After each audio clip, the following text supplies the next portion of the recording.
Hi, everybody. I apologize for my lack of pedagogy. You will witness. So I'm not I'm not usually teaching or any kind of stuff. So please stop me whenever you want to ask a question or just tell me that I'm truly unintelligible. Because Renzo is quitting soon, we talked about just covering the technical aspect first, and later I'll go over how I work, how my artistic practice work, and especially with 3D. So I'll launch that. And it's also maybe the more what people are looking for. So I'll share my screen.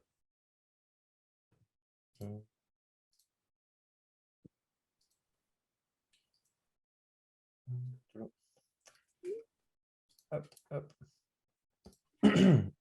So I thought that a lot of people were not so much used to 3D here. So for maybe dodging all the modeling aspect of putting on 3D form in URCD, I thought we could focus on using shapes that are already made and appropriating them by interpolation.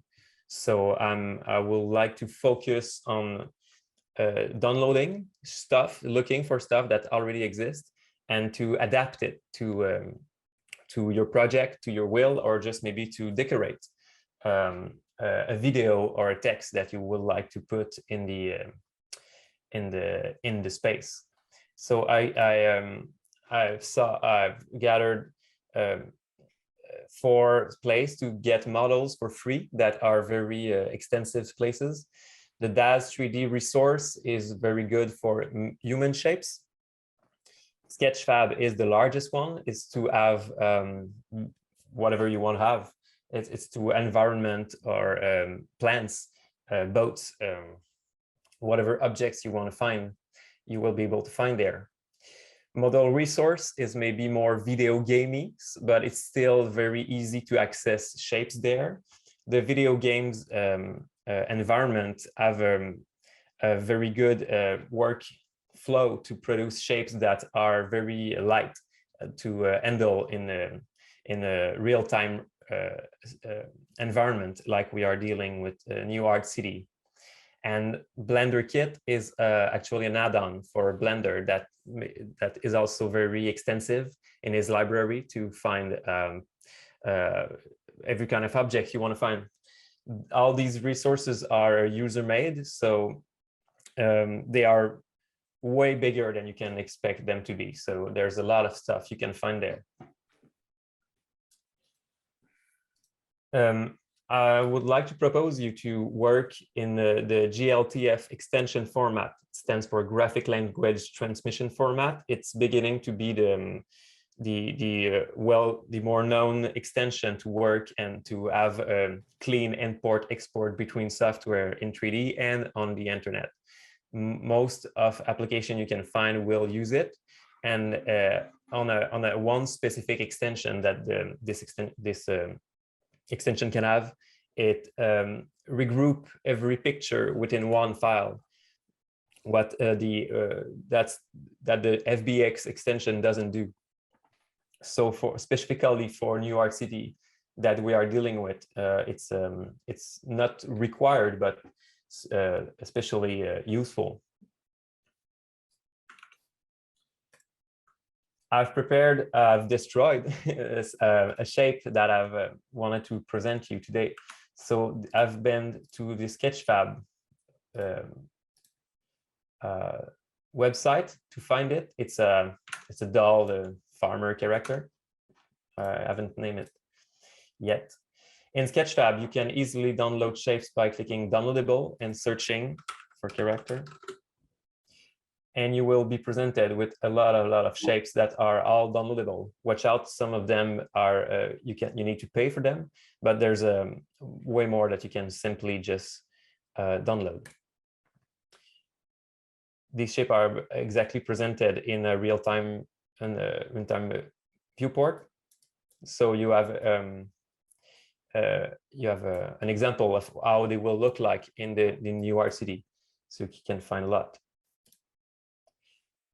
You can download an FBX, or they can be auto-converted in GLTF. The auto-conversion speaks that it won't behave exactly as a stable format for what we want to do.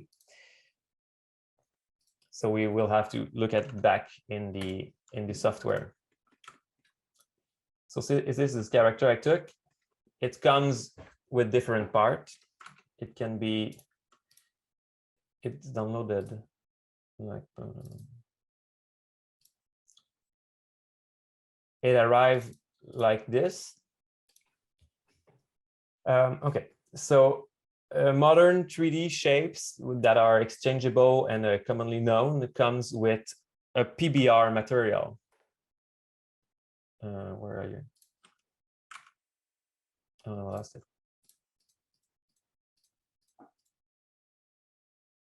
A PBR material is a composition of different maps that overlay each other to actually produce light effect.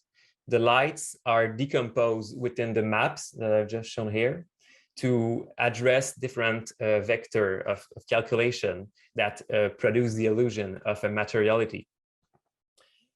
The one we are going to focus right now are the most basic. So the diffusion, this is the color of the shapes. The roughness, this is the mateness, or you see, or the glassiness, depending. Metallic is another function of light that is not exactly the same as roughness.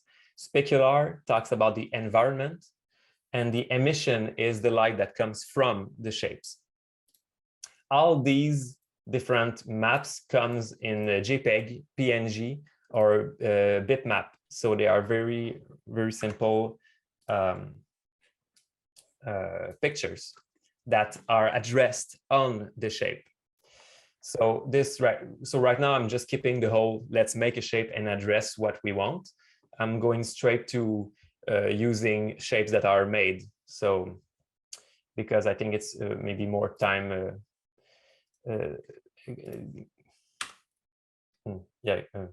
easy. But if you ever want me to cover a deeper, it's very big.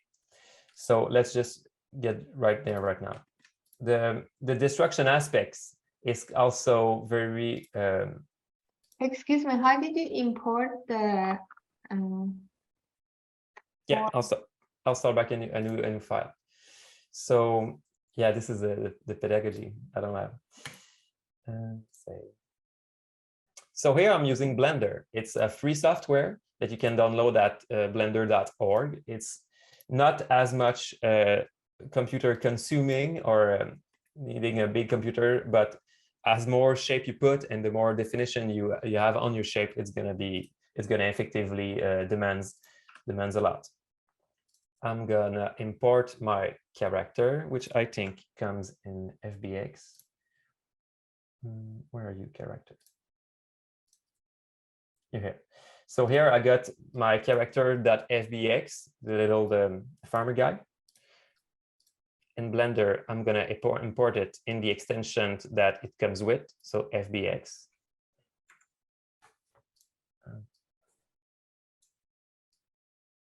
I'm gonna go look through the character. And here it comes with all the shapes. It also comes already with the pictures embedded in it.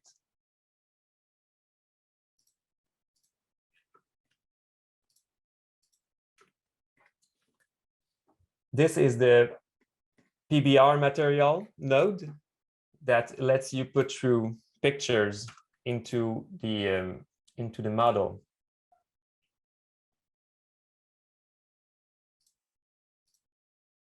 For example, here I got his face. And if I unplug the picture, the texture goes out. If I plug in, the texture goes in. Here it is composed only of a diffusion, but I can wait, let's see.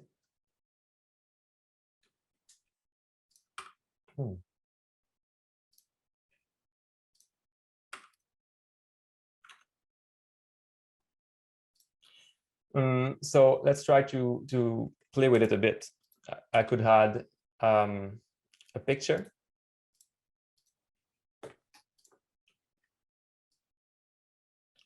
In the metal section,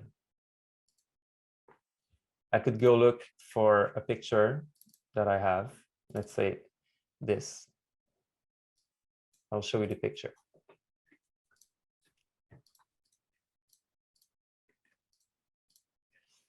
It's a wave picture. When I put the picture in the metallic, the light is managed, inducing deformation with the picture that I've put in. So the maps goes over the material. If I put it in roughness, it also changed the light effect differently on the model.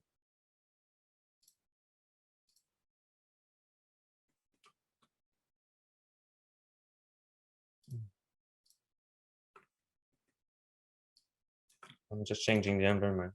1 second.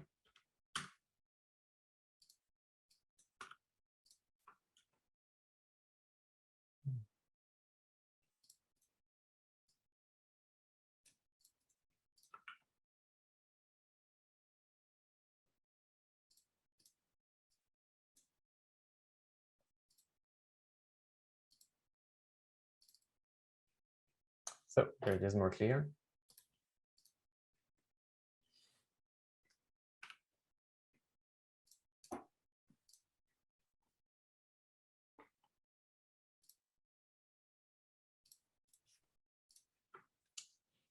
I could choose each material to alter it with textures and controlling the aspect of how light is effectively moving on the object.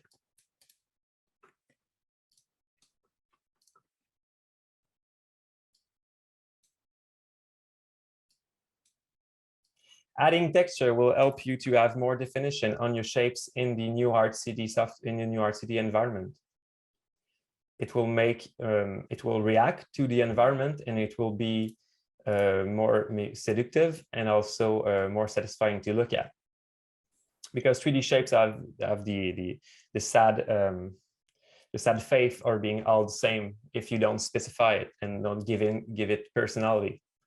Here I'm trying to show a way to give personality with a lot of easiness and a quick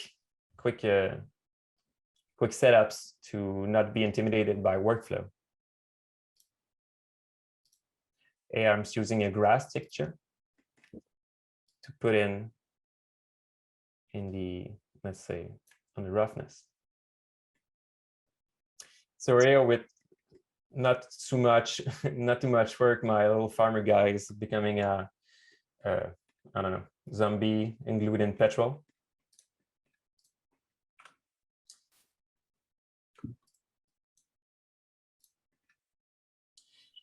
I'll try now to export it to a GLTF that will produce one single file with all the picture I've put in. So I select my shapes and I go into exports. Into exports, I select the GLTF 2.0. I go into my files.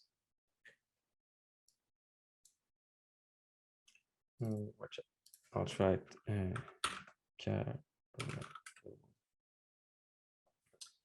Specifically in Blender, it's important to note the import option that you have on your left. This is right on your right. What I want you to select is to observe the GLB, GLTF plus bin plus texture, and the embedded GLTF. What we want to do is to embed every texture in one file. So we select the GLTF embedded.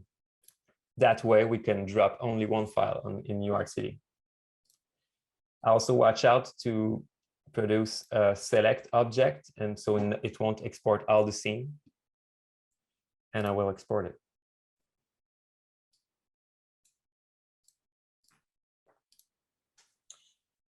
Here I can check it back if just simply on Windows it exported right, and effectively I get all the reflection I want.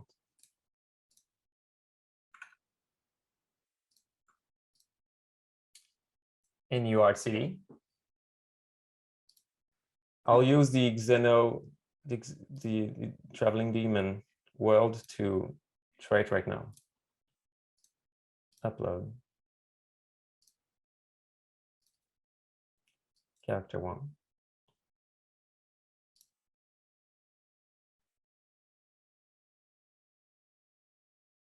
I will also like to point you to a kind of strategy to work and to try to troubleshoot your own shapes while producing the scene in UART City. It can be complex to always go in the environment and to remove the shape at some point. So I've saw that there was a replace function that it's enabled, because I would like you to try to, like right now, I'm gonna have to troubleshoot.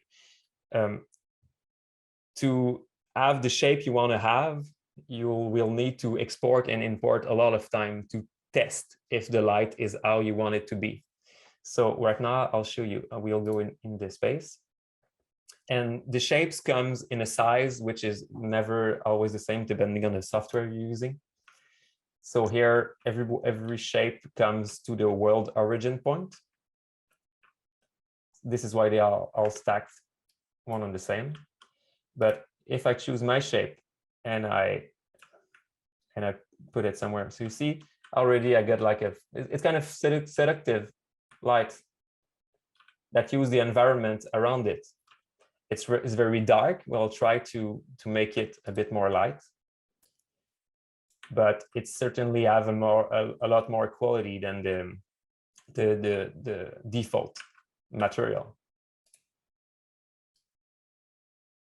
Here I already have a little scene that I've put up this morning to maybe see for people that got videos that could produce a little environment or just a little set to make the video more appealing for the watcher, and also to divide it from the other video in the space.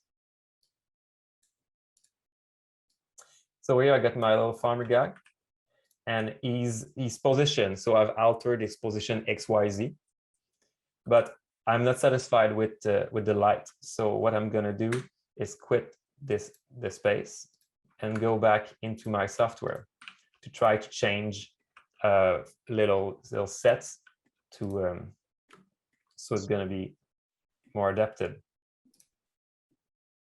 For example, I could use my diffuse map and plug it into the emission shader. So the map that produces color will also produce light on the model. Here I can change the emission string. And I'll do that for all the other models. This is a very lazy way to do it, but it's kind of fun to be lazy sometimes.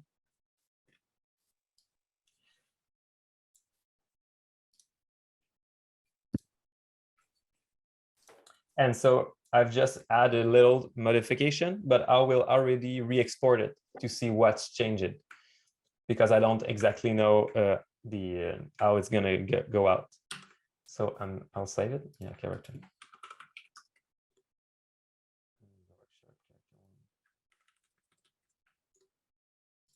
So I'll save it. I haven't touched anything. So the export will be exactly the same model minus the modification I've made. So export GLTF. I'm looking at selection embedded GLTF. I'll name it character 2 just because I don't want to be entangled too much. And I'll go back to UART City. Here in the list, we have a replace function. The replace lets you re-import a model, and it will put it back the model at the place XYZ that you've put it in the space already. So it's going to save you a lot of time of repositioning the shape at the place you want it to be. So that way you can just like troubleshoot back and forth the shape to have a more efficient workflow. right now my shape is at 20 meg, so it's obviously way too big. So, but I'll go through the decimate modifier just in the next step.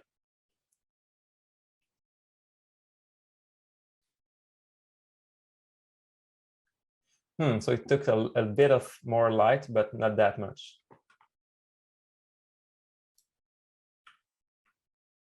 Oh, where I am.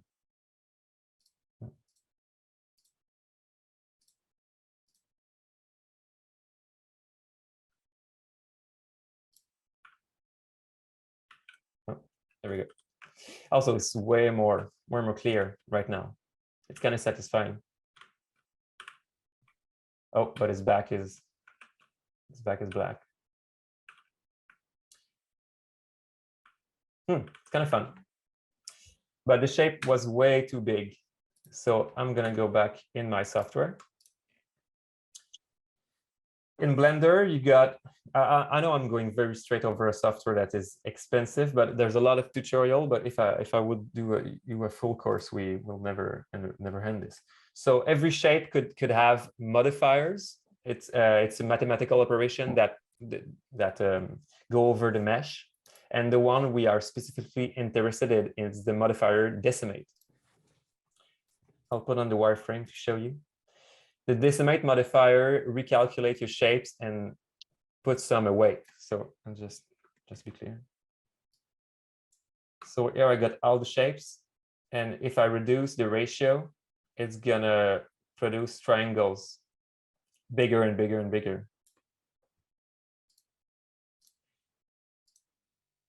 How did you reduce it?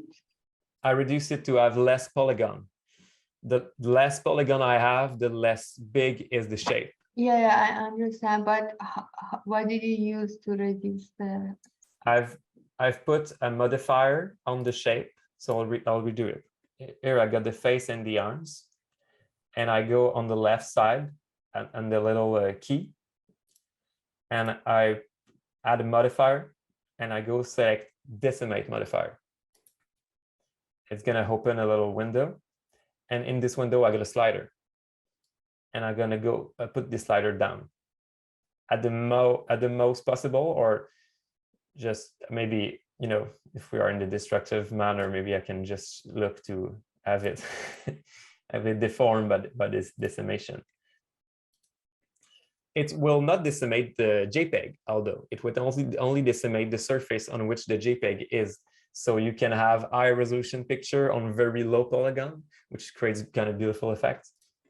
It's something like Lara Croft, the Lara Croft meme. And I can do that on all the shapes.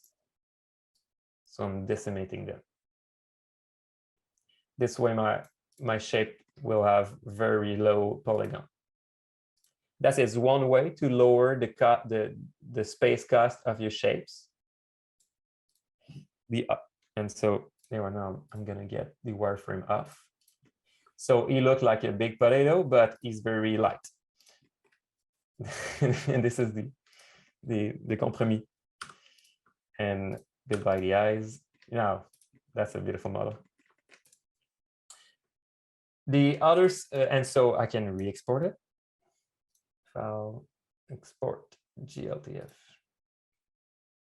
Oh, I forgot. So I've applied modifier. I've put on modifier, but I haven't applied them. They are only put it on by the software. So what I'm going to do with my shapes is select them all and right click.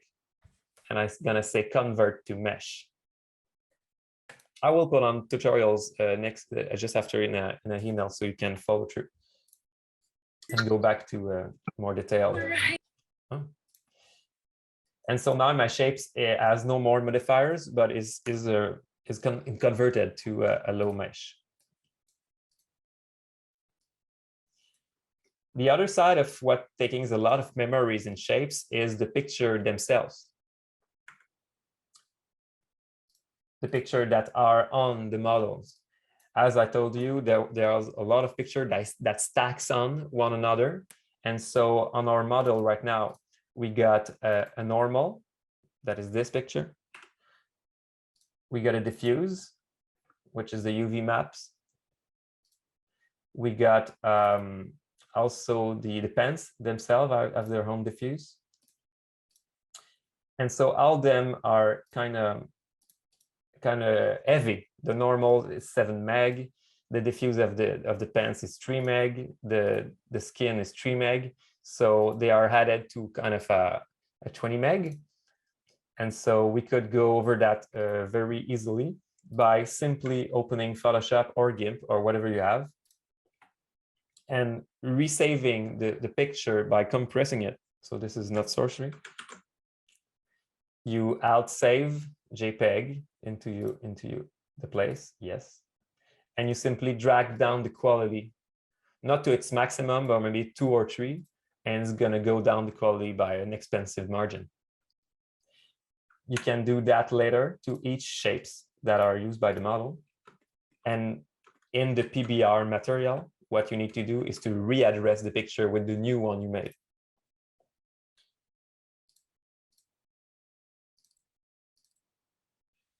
And you gotta find it. That's the biggest part. So this is my PNG that was coming initially with the shapes I downloaded. And this is the JPEG I compressed.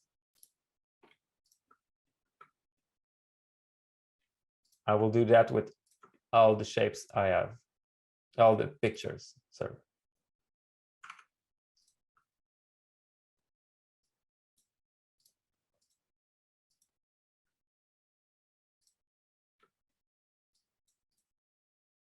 Oh, I haven't done the air. So Photoshop.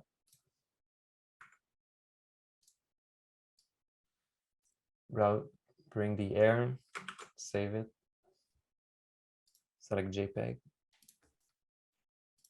save to 2.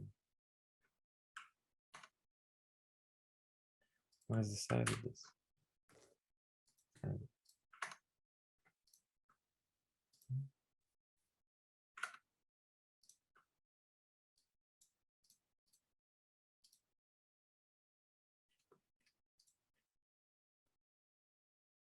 And the shoes too.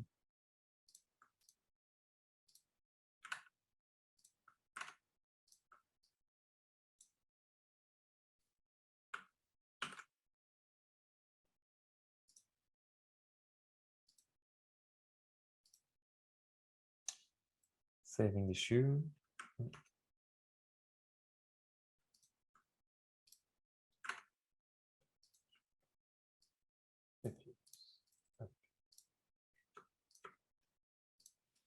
There we go. So I exported GLTF.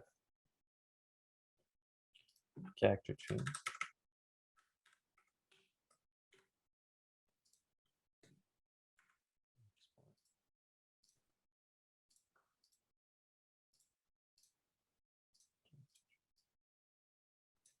Oh, it's still very heavy. Oh, but I gain a lot. I gain 5 meg.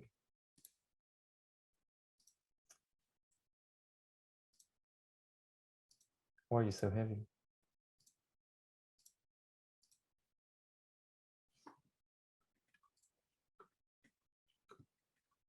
Maybe I can dump the normals.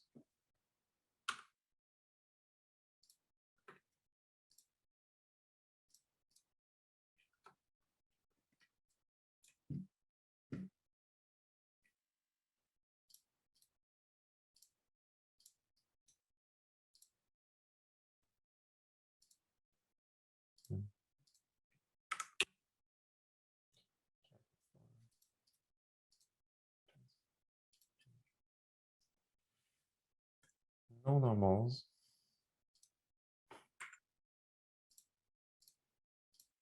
Ah, there we go. It's only 7 meg now. So I've dumped 1 layer of reflective light that I've put it in. Back in New Art City.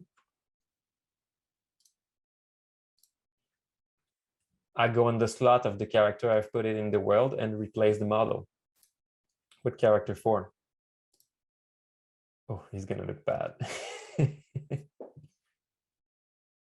it's a whole science to decimate and to have the less heavy model. Oh, potato. Oh no. That's why I'll try to explain how to. Oh, not that bad. So there's a lot of light reflection. Either. It's kind of good. Just here, I've put it another test I did this morning with the same model, but there I've took off the body and only kept his the pants. I've put a maps in the alpha. The alpha is what makes the model appear or disappear. The alpha is the things that say that there's an object or not in the maps. So it's kind of the ground for all the other picture. So I've put in a texture. Do I already got the document? Are you there?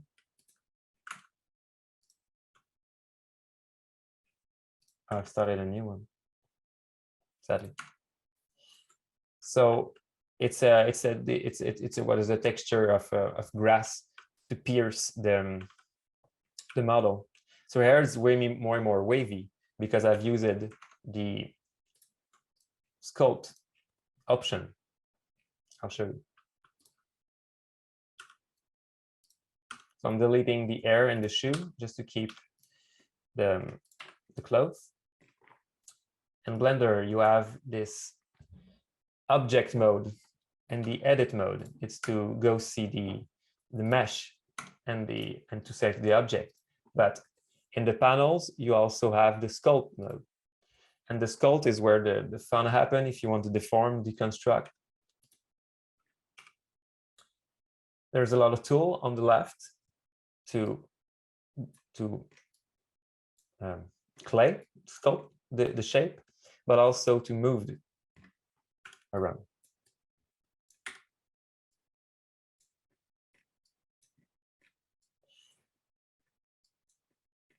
This is a great way to appropriating a shape and not going on heavy with the density of the polygons.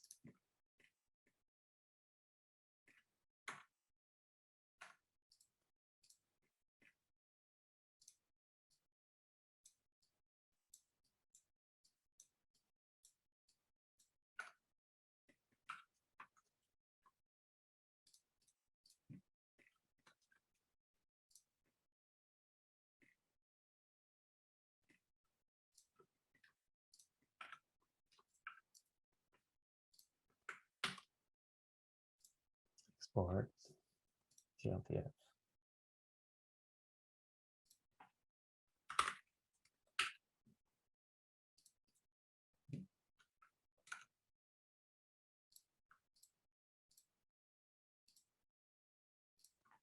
I'm replacing the model.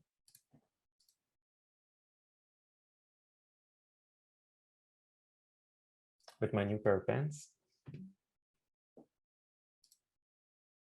So each time I'm doing a modification, I'm allowing myself to play more and have more fun because the shape is already at the place I've positioned it. So this is what I would like to propose you to work as. So it's, how do you say that? It's non-destructive and it lets you make a lot of mistakes. And in this kind of environment, mistakes are very fun. So I'm kind of satisfied with this cinematic setup of pens. And I would like now to propose to show you this little setup I've made this morning to present a video. So the video in itself is an AR gallery, VR gallery I did an exhibition in. And inside, it was a software that was using very small shapes, and I was very upset by it because I've produced a beautiful mount, a proposition that is showing in the video right now. So it's a cavalier on a mount, a skeletal mount. I really liked it a lot, but as I was trying to fit it in the system, I just experimented a lot of frustration. So I've produced with the model this sculpture here that was just like redecimation and re-exportation and redecimation of the Cavalier shape. So at the end of the process, the adaptation to the app, to the system, deformed and deconstructed the initial intention, but I've wrapped it around a phenomenological experimentation of the ongoing and willfulness to adapt to another space and to another virtual space. So that's how I find legitimacy into the destruction of intention and shapes. So it takes full credential, full adaptivity to the internet and its capacity to deal with resource. I've did that to the video because I saw there was a lot of video in the hall, all the space around, and in a more maybe curatorial manner, there's a way to present a video, and it's we still have this kind of possibility in this space to you know, to care for the way we present moving screens in the space.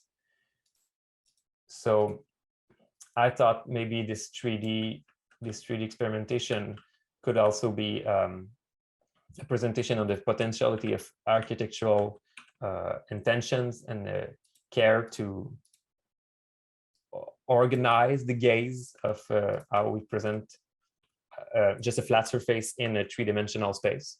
So there could be a lot of work that had just a little context to the shape we put it in.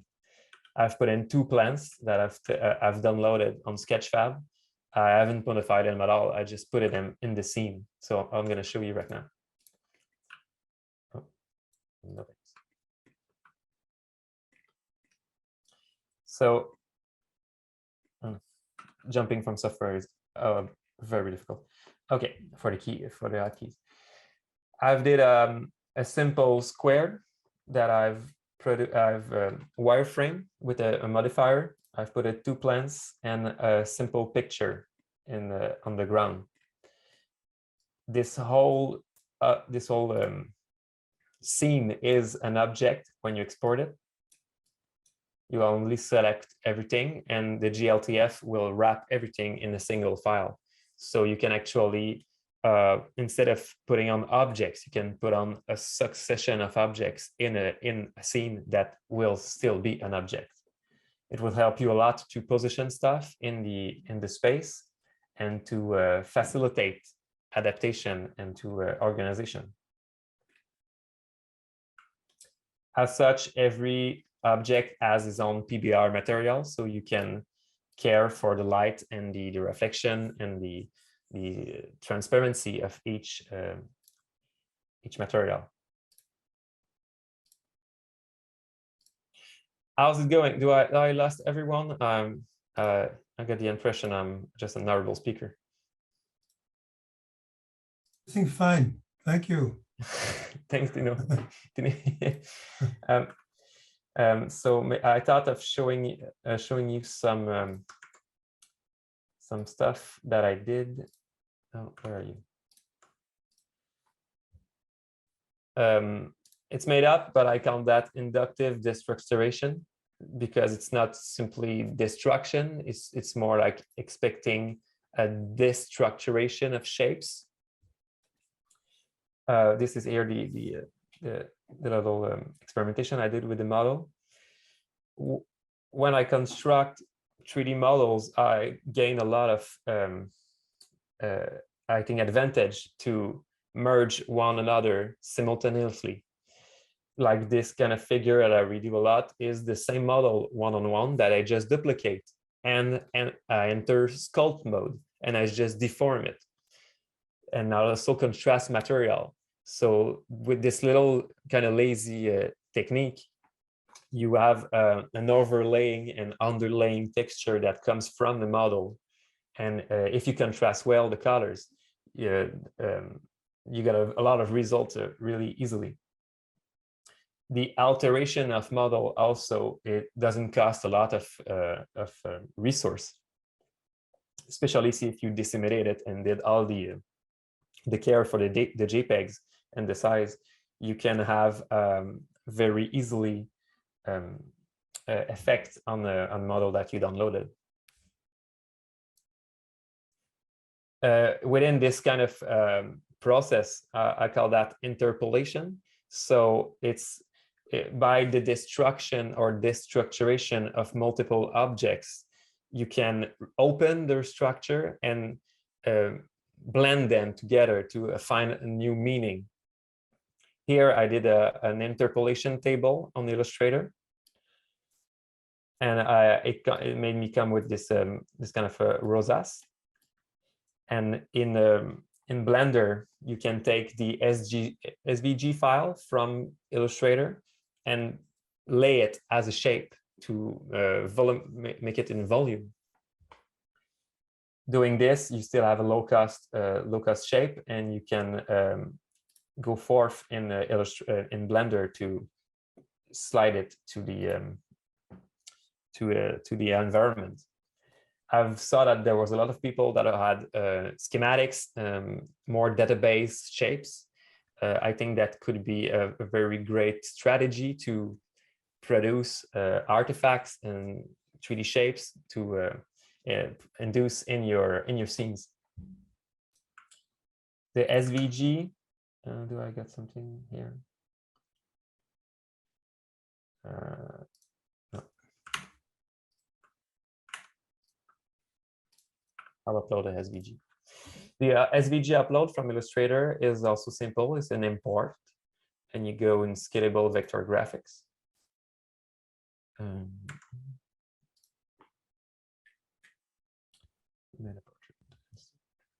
Who is it?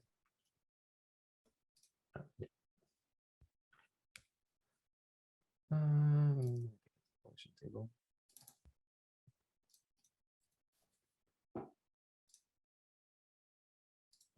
Not you. But I'm lost.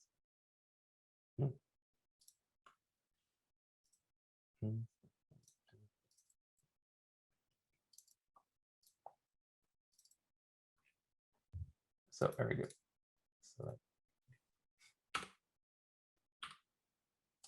So here I have this shapes that was made in a vector in a vector software, Illustrator. So the computer recognize each shapes and produce it as a plane. But the great advantage is to produce volume very fast with this shape. You simply have to convert it to a mesh.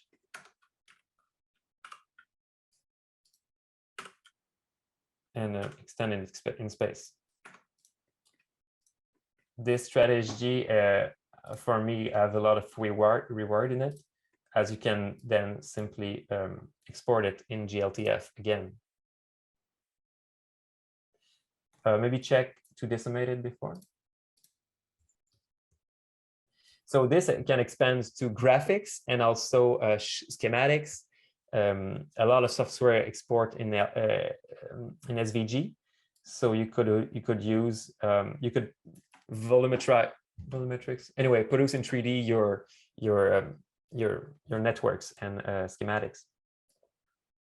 So we could go in them and not only face a 2D surface.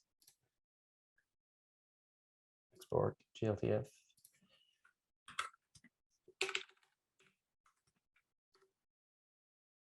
Embedded 6 million.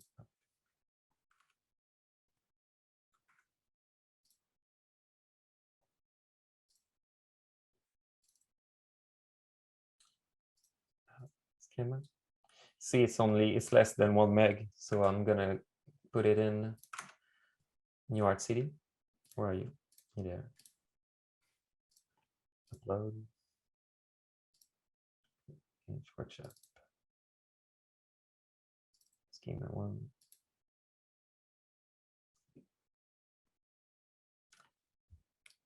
I find this kind of shape very rewarding They come with bright colors. And see, it's very quickly done. This is all me. I got like 4 tabs open. Where are you?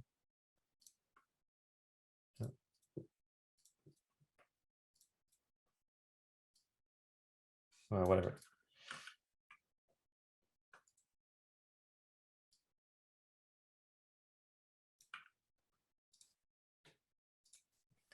I think that what I aimed to point is to that there's a lot of strategy to translate shapes and intention between space and software that are very rewarding when you get in a 3D software, a 3D environment like New Art City.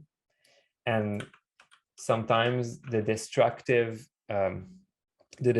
mindset lets you play more and expect less from something that can be heavily technical. And sincerely, if you do not plan to get into video games or this kind of set, I think that playfulness can come very handy to skip you from understanding logics and light and real-time engines and a lot of very heavy 3D specification.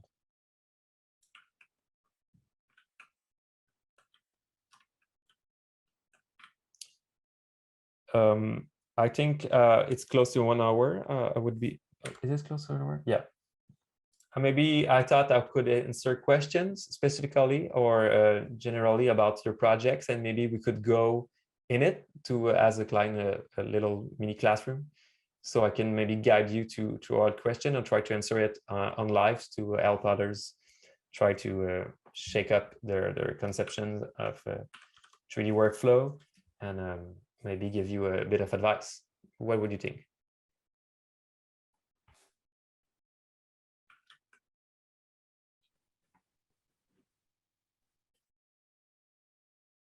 Yeah, that can be great. Sorry? Yeah, I think it's a good idea to go over questions. Mm-hmm. Maybe I can stop sharing the screen. Does anyone would like to maybe present me its project, or maybe just an integration or a flaw, and we could try to go in it?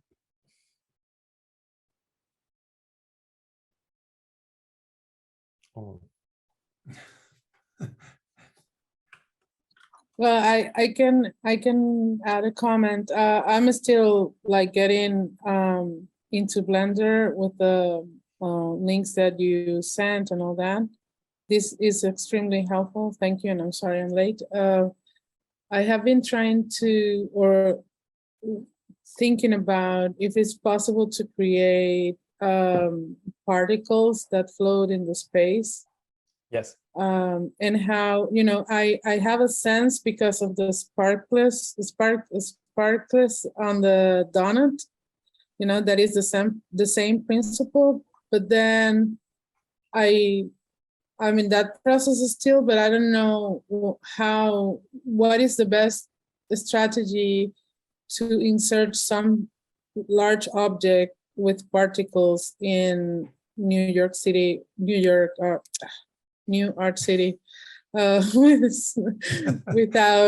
you know, like destroying the whole performance. Yeah. CPD showed me that New Art City was accepting the base of FBX with animations. So yeah, if you were on the donut, there is, if you want to go a bit deeper, there's a new donut video that with the new Blender that works with geometry nodes. And if you're new to Blender, that's kind of the very good curve to take right now, because it expands your capacity to produce shapes. And so first, if you have an animation with geometry, you can bake it in FBX. And if you can bake it in the FBX, you can bake it in the GLTF. So you would be able to produce let's say 20 particles that spins together. and this will be your object. So it will be in the boundaries of the object. So if you want to scale it to a dice, it will be a spinning dicey donut. And if you want to scale it very far, it will scale like a storm, like something that goes in the environment. Especially if your particles are very low polygons, let's say even cubes, they won't take no frame rates at all. So that could be something very that will work very much actually to have things moving. You can do it one by one with armature. Maybe I can. Oh, I'm not that good in animation, but I'll just give you a head start. So I'll start something new. I'll share my screen again.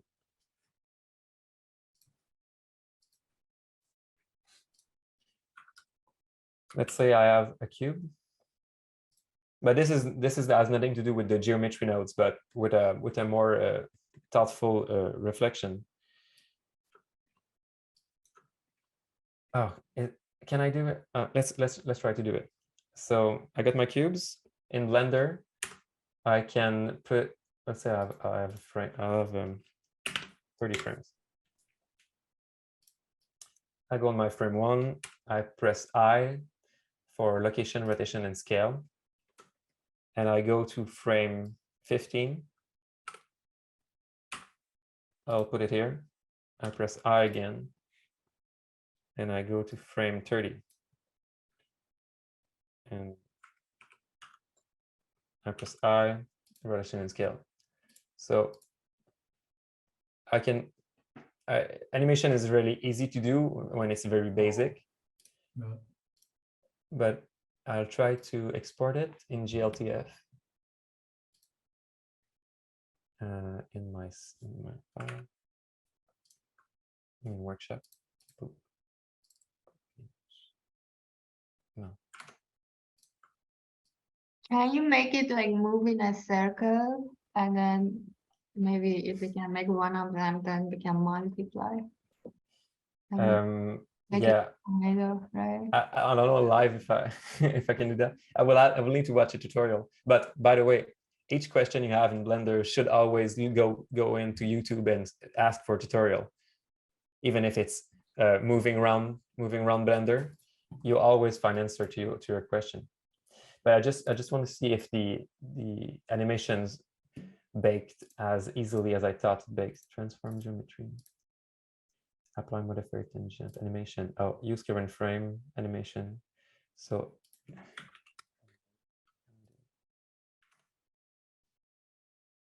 I also always work with little steps by little steps. So like right now, I'm just checking if the animation work, and then I'll do another checkup, and so that way I'm always sure to that each increment is backed by the software I'm working with.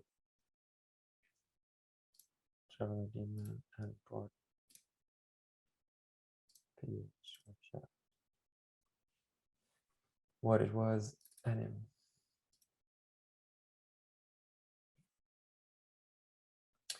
Do you work?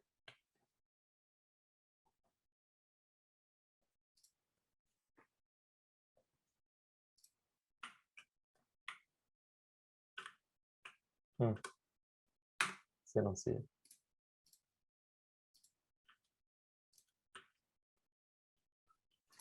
I will enable troubleshoot. Oh, it just bytes. That's not good.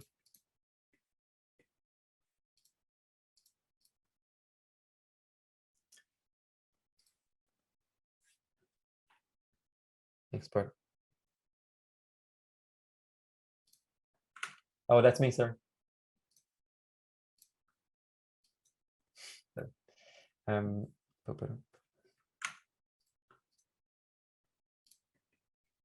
Yeah, I'll. Can I, if I work at this?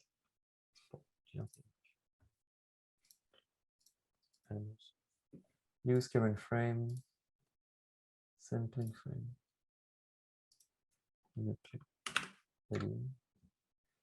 Key shape skimming.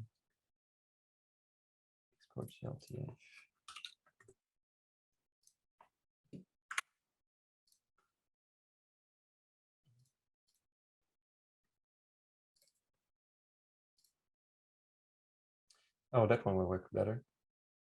Oh yeah, no, what's happening?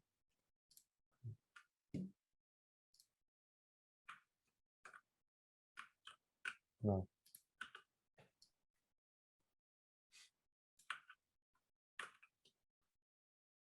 So the animation isn't working. I will have to check back. Maybe I can put you in with a clear workflow. It's all right. I can, I mean, you gave me keywords, then I can like search in YouTube and ask you in Discord if I. Yeah, exactly. Yeah. But I'll look it through. Thank you. Yeah, I have a similar question about animation, but I'm just I know we're going a little bit out of the software, but I just wanted to ask if it's possible to do like you know, an avalanche or a river flow within a 3D object that is static, but to have some kind of moving part, like a river, a mountain and a river, the river is flowing. Would that be possible, or it's crazy? No. But it's the mindset you need to have as an animator. So watch the phenomenon you want to produce and break it. So let's say let's say you have planes with pictures of when you go see at our animator works, they always do that. They never put you like a big dots of shapes, not shapes, but a wave of dots that are super computing that need a lot of resource. So let's say you have like little slice of planes that you put pictures of white water on it, and you can have your planes just go like fishes in between them because there's no collision. So if you have, let's say, 20 planes that are split in two, you only have 40 polygons. And so these 40 polygons can have all the same picture on them. So it's going to be super easy to compute. And you just have to wave them with a simple wave pattern like this, and delay the pattern, and you'll have like a little fishes that goes for, and it's going to be very light to produce. Okay, cool. Yeah. Thank you. It's about creating illusion. Right? Yeah, exactly. It's always breaking thing up to make it intelligible, and your way of understanding the phenomenon will be your style into animating. So that's why I love laziness in this, because you can always be Leonardo da Vinci and like trying to find the equation of like moving water, but you can always be very stupid and make it in a day.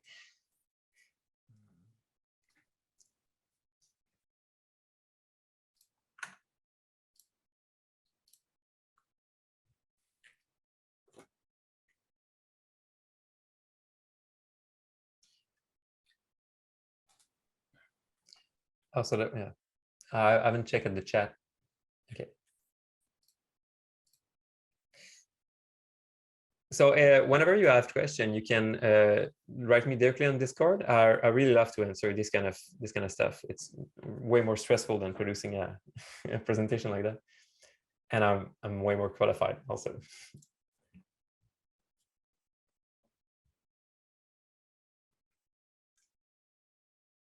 Thank you very much. This was really a great inspiration. Yeah. I love this translation of this 2D to 3D geometric objects. Wow, this is something I didn't know about it. Wow, really cool. Yeah, it doesn't ask for much, and it can scale very well with any kind of 2D stuff. And then you can also, is it too much? But you can engage more deformation when it enters a 2D space. All the mesh I've presented are first level, but there's something we call dynamesh, and a dynamesh is it's a remeshing. So the computer understand your shape and it remesh it more intelligibly. And so then you can puncture it and burst it open and twist it in the sculpting software. There's one software I could point to you. It's called ZBrush, and it's called ZBrush Minicore. It's the free version of ZBrush. And in this software, it's very clay oriented. So everything's tried to be as more material as possible. So this is the software people use to sculpt with pens. Wow. Yeah. I can't. Is this PC? Is there something for Mac? It's only for PC. Oh, it's for everyone. Oh yeah. I'll show you. I'll share my screen. Did you say it's? Sorry, don't worry about amount of information because like we are recording it, right? And we can watch it like through steps later, you know. It's okay to go a little more advanced. Okay. So I'll show you. This is called ZBrush. And so it's more clear. No, thank you. Bye. Okay. No, bye.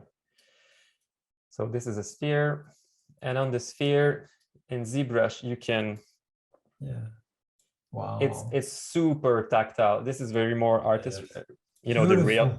the real artist, and so we want to touch. And in ZBrush it's Yeah. And so ZBrush Minicore, it's free, and it always work with, in 3D we always seek efficiency, and so you work when you are in your computer, you work with high resolution shape, and then you always need to consider how do you export, how do you slice, and strategy to have the less possible amount of data at the end.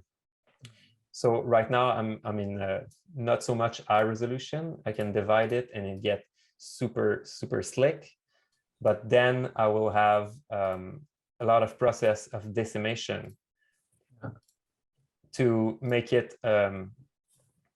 usable. See, it's not very apparent, but if I present you the. Oh yes. Yeah. So recalculate. Go away. Okay. So it's very detailed. Yeah, decimation. I want to decimate more. Oh no, this is less. More. How do we know the size, the good size? I mean. Yeah, it's written just right here. I got 4,000 verticals just here. I was asking, what do you consider a good size? Oh, exactly. Yeah. I think in the space we are in New Art City, we should aim at something below 2 meg. Or yeah, I'm not in that. Raw object. It's relative. Some object will need to have more than 1 meg, Yes. but to try to be always the less possible. Okay. Something over 20 megs could be worked a bit more. But like the shade that Sippy they put, I think she put it, this like a super Cthulhu stuff is very good, but it's already really decimated a lot. But because the repetition makes for why the shape is beautiful. So I think some shapes need to have a certain weight, and some shapes can really be reduced down by a lot.